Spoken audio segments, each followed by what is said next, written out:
चलिए चलते हैं। तो आप लोग के सामने देख रहे हैं, पहला प्रश्न है कि कोई कण त्रिज्या r के वृत्ताकार पथ पर गमन कर रहा है, अर्धवृत्त पूरा करने के पश्चात इसका विस्थापन कितना होगा। देखिए विस्थापन होता क्या है, जैसे कि आप लोग को मालूम है कि यदि एक बिंदु से हम दूसरे बिंदु तक जा रहे हैं तो जितना हम रास्ते की लंबाई तय करते हैं तो ये रास्ते की लंबाई तो हमारी दूरी कहलाती है, याद रखिएगा। लेकिन विस्थापन क्या होता है, तो प्रारंभिक बिंदु से और अंतिम बिंदु के बीच की जो न्यूनतम दूरी होती है इसको विस्थापन कहते हैं। और क्वेश्चन में क्या कह रहा है, क्वेश्चन में कह रहा है कि एक वृत्ताकार पथ है, ध्यान से समझिएगा, एक वृत्ताकार पथ है, इसकी त्रिज्या क्या है, स्मॉल r है।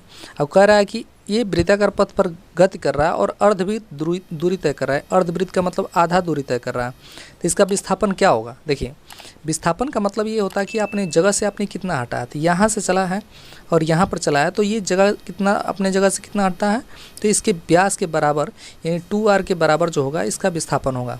आप ही समझिए ध्यान से। देखिए वृत्ताकार पथ पे यदि अर्धवृत्त आप दूरी तय करेंगे तो अगर जो दूरी पूछ रहा है तो दूरी कितना होता है, तो हम जानते हैं कि टोटल जो परिधि है वो 2πr होती है, लेकिन दूरी पूछता तो हो जाता πr, ध्यान से समझिएगा। लेकिन यदि विस्थापन पूछ रहा है तो इसके व्यास के बराबर इसका विस्थापन होता है, यानी 2r के बराबर जो होता है इसका विस्थापन होता है। तो राइट उत्तर हमारा जो हो जाएगा सी हो जाएगा। चलिए चलते हैं अगले क्वेश्चन पे। तो अगला क्वेश्चन ध्यान से समझिएगा, कह रहा है कि एक पिंड वेग यूं से ऊर्ध्वाधर ऊपर की ओर फेंका जाता है, इसके ऊपर उठने की अधिकतम ऊंचाई h होगी, यानी h का मान आपको निकालना है। तो बहुत ही बेहतरीन, आप लोग जानते हैं गति का जो तृतीय समीकरण होता है v बराबर होता है u स्क्वायर प्लस 2gh।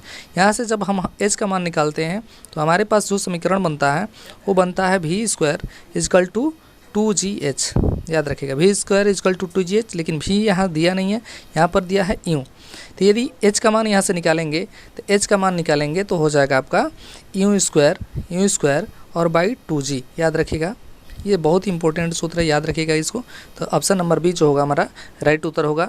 चलिए चलते हैं अगले क्वेश्चन पे। तो अगला क्वेश्चन है कि किसी गतिमान पिंड के लिए विस्थापन और दूरी का अंकिक अनुपात क्या होता है। अगर जो कोई भी गतिमान पिंड है तो विस्थापन और दूरी का अंकिक अनुपात क्या होता है। देखिए अभी आप लोग को हम पहले क्वेश्चन में हल करा रहे थे, समझा रहे थे कि दूरी क्या होता है। तो दूरी क्या होता है, जैसे मान लीजिए आप सीधी रेखा में जा रहे हैं तो आपने दूरी मान लो यहाँ से लेकर के यहाँ तक आपने 10 मीटर की दूरी तय किया और आप सीधी रेखा में गए हैं तो आपका विस्थापन भी 10 होगा। तो विस्थापन और दूरी बराबर हो सकता है, लेकिन कभी भी जो विस्थापन है वो दूरी से अधिक नहीं हो सकता है। तो बराबर होने की कंडीशन में जब दूरी और विस्थापन बराबर हो जाए तो वहाँ पर तो रेशियो 1 निकल जाएगा। लेकिन कभी ऐसा भी कंडीशन होता है कि दूरी आपने बहुत तय किया लेकिन विस्थापन कम हुआ, तो यहाँ पर विस्थापन और दूरी का जो रेशियो हो वो 1 से कम हो जाता है, याद रखिएगा 1 से कम हो जाता है। तो दो कंडीशन बनता है, या तो विस्थापन और दूरी का अनुपात 1 हो सकता है और नहीं तो विस्थापन और दूरी का अनुपात 1 से कम हो सकता है, लेकिन विस्थापन कम हो सकता है, दूरी कभी भी कम नहीं हो सकती है। तो याद रखिएगा ऑप्शन नंबर डी हमारा राइट उत्तर होगा, यानी विस्थापन 1 के बराबर या 1 से कम हो सकता है।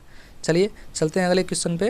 तो अगला क्वेश्चन है कि यदि किसी पिंड का विस्थापन समय के वर्ग के अनुक्रमानुपाती है तो याद रखिए उस वस्तु गमन कर रही है एक समान वेग से, एक समान त्वरण से, बढ़ते हुए त्वरण से और घटते हुए त्वरण से। याद रखिएगा यदि उसका जो विस्थापन है यानी डी है वह समय के वर्ग के व्युत्क्रमानुपाती है यानी टी स्क्वायर के, याद रखिएगा अनुक्रमानुपाती है, तो वो जो है एक समान त्वरण से गति कर रही है। याद रखिएगा एक समान त्वरण, यानी एक समान त्वरण का मतलब प्रत्येक समय में उसका समान वेग वृद्धि होगा। जब ऐसा कंडीशन होगा कि विस्थापन जो है उसके समय के वर्ग के अनुक्रमानुपाती होगा तब। चलिए चलते हैं अगले क्वेश्चन पे। तो अगला क्वेश्चन है कि भी और टी का यानी एक ग्राफ प्रदर्शित किया गया है, जैसे इधर आप बढ़ेंगे तो वेग बढ़ेगा, इधर बढ़ेंगे तो समय बढ़ेगा। देखिए तो यहाँ पे क्या कह रहा है, देखिए समय, ये जो ग्राफ वाली लाइन है वो दिखा रही है कि समय बढ़ रहा है लेकिन वेग में कोई परिवर्तन नहीं हो रहा है। जब वेग में कोई परिवर्तन नहीं हो रहा है, न तो वेग बढ़ रहा है और न ही वेग घट रहा है, इसका मतलब कि वेग में कोई परिवर्तन नहीं हो रहा है, एक समान चाल से वो पिंड क्या हो रहा है, चल रहा है, उन्हें इसके चाल में कोई परिवर्तन नहीं हो रहा है। ऑप्शन नंबर ए हमारा हो जाएगा राइट आंसर। चलिए चलते हैं अगले क्वेश्चन पे।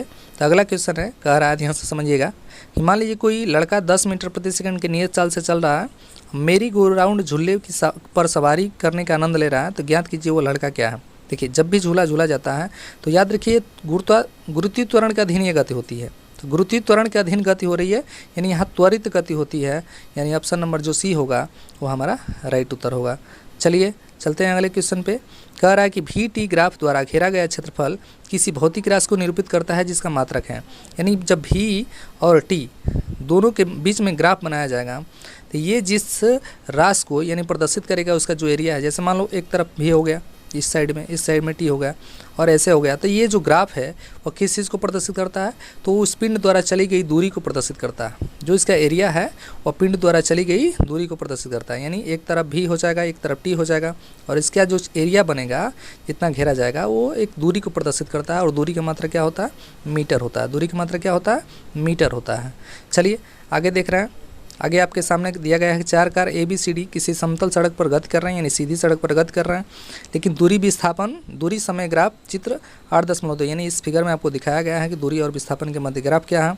तो इसमें बताना है कि सही कथन क्या है। देखिए, कार A की चाल D से अधिक है, तो चाल कब अधिक हो सकती है, जब कम समय में आप अधिक दूरी तय करेंगे, इसका मतलब आपकी चाल अधिक है। ध्यान से समझिए, कार A की चाल D से अधिक है। देखिए, D कम समय ले रहा है और अधिक दूरी तय कर रहा है, विस्थापन अधिक हो रहा है, तो कम समय में अधिक विस्थापन हो रहा है, तो यहाँ पे D का चाल अधिक है, लेकिन यहाँ पर क्या कर रहा है, कार A की चाल D से अधिक है, तो ये हमारा गलत उत्तर हो जाएगा। कार B सबसे धीमी है, याद रखिए। दूसरा ऑप्शन देखिए, कार B सबसे धीमी है। देखिए क्यों, क्योंकि देखिए B अधिक समय ले रहा है और दूरी भी कम तय कर रहा है, तो अधिक समय और दूरी कम, इसका मतलब कि इसकी चाल बहुत धीमी है, यानी ऑप्शन नंबर B जो होगा हमारा राइट उत्तर हो जाएगा। ठीक है, चलिए चलते हैं हम लोग 9वें क्वेश्चन पे। 9वां क्वेश्चन है, देखिए इसमें दिखा रहा कि देखिए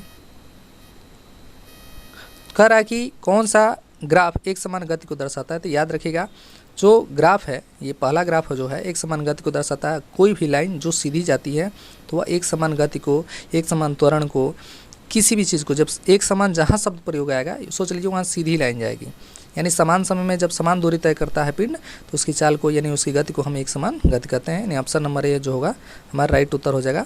जब सीधी लाइन जाए ग्राफ में तो एक समान गति को वो प्रदर्शित करता है।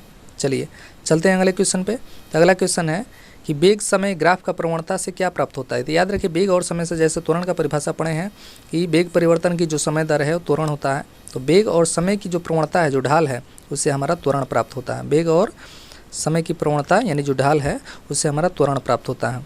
चलिए चलते हैं अगले क्वेश्चन पे। तो अगला क्वेश्चन है, ध्यान से समझिएगा, कि नीचे दिए गए प्रकरणों में किसमें चली गई दूरी विस्थापन का परिमाण समान होगा। देखिए, यानी कब विस्थापन और दूरी का जो मान होता है, परिमाण होता है, वो समान होता है।